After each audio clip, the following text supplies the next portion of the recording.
most people don't realize that Tupelo, Mississippi is not far from New Orleans. And we used to go to a lovely beach in New Orleans. This was when New Orleans, old-time New Orleans, and it was on Lake Pontchartrain. It was a beautiful white sandy beach on a lake, and we'd always go there to swim and everything. And one day when my family was there, my mother said, "You see that gentleman over there with the guitar?" And I said, "Yeah." She said, "I think I heard him sing." He was singing to a girl there. He was singing to her on the beach. Okay. He had a girlfriend in New Orleans, but he had not become so popular yet. He was just appearing. We had only heard him. The reason my mother knew who he was not because who she saw, but because of the way he sounded. We listened to a radio program in the 50s, 1950s, called Louisiana Hayride. That was the first that was the first performance broadcast of Elvis Presley anywhere in the world.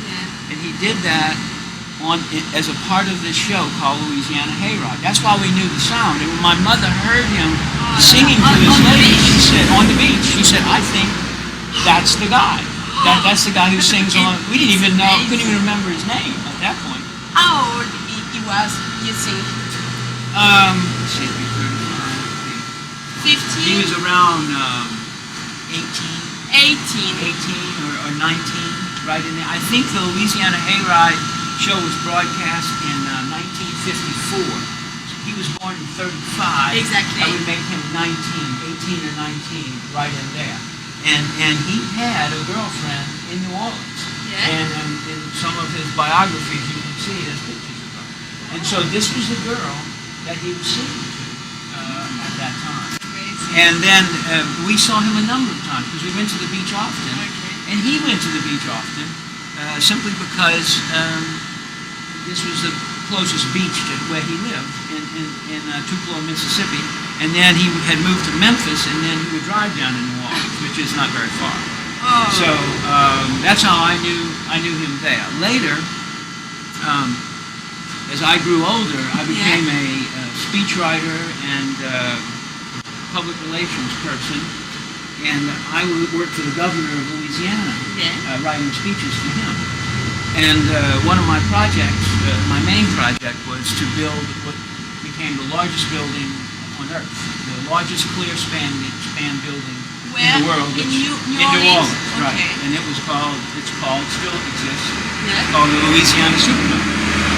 And we built it. I was the events coordinator. I was the director of future events. And so while we were building it, my hope and dream was to have Elvis perform and to have the largest indoor rock concert in the history of mankind. We wanted it to be nearly 100,000, and so we thought we could fill it. And so we talked to Elvis's people while we were building the Superdome. It took us 10 years to build it, to get the money, and it was like several $1 billion now, so it was huge.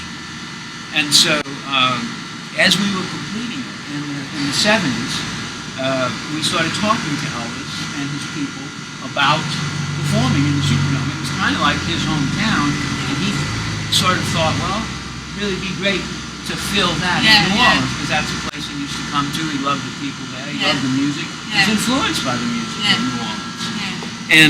And so when we finished the Superdome in '76, and then of course he died in '77. We didn't really. Oh, you still? Yes. And so we intended to have Elvis come into the Superdome and perform this concert. And unfortunately, he died before we could have him there. But we were talking to him. We had talked to him for 5 years while it was in construction.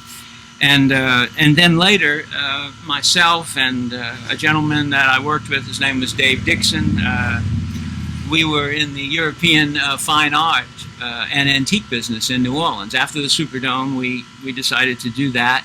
We sold fine French things and English and Dutch on Royal Street in New Orleans. And it's a very high-profile business. The rich and famous of the world would shop there because, well, everything was real. museum quality, and whatever they bought always went up in value. So it was a very good business, and we had a lot of Hollywood stars come there and buy, and all kind of luminaries from all parts of life. One day, as things go down, a young lady walked in, and I didn't recognize her right away, but when I saw who she was with, I realized who she was, and that was Lisa Marie Presley, his daughter, and at that time she was with a well-known movie star in America named Nicolas Cage. And they came into our gallery and they were shopping, and we had a Dutch clock from the 17th century. I believe it was the first thing that ever moved on the planet Earth that you couldn't see what moved it. It was just gravity. The old grandfather clocks had moving, and this one was a rocking ship clock. The old 18th century or 17th century boats would rock like that in the face of the clock, and Lisa Marie, she absolutely loved it, and she and Nick looked at it, and then they came back and looked at it again and bought it, and that's the last my last contact with the Presley family. He was an extraordinary human being. You know? Yes. He had a glow about him. There was something magical. We call it in America. We would call it charisma. Yes. A Christ-like persona. I worked for politicians that had that, and I would write speeches for them. It was very easy. All I had to do was put the words together with the way they were. So anyway, we know. Charisma, we can feel it. We can feel it. Too bad he was a victim of the pharmaceutical drug industry. Exactly. Ladies, I have to go.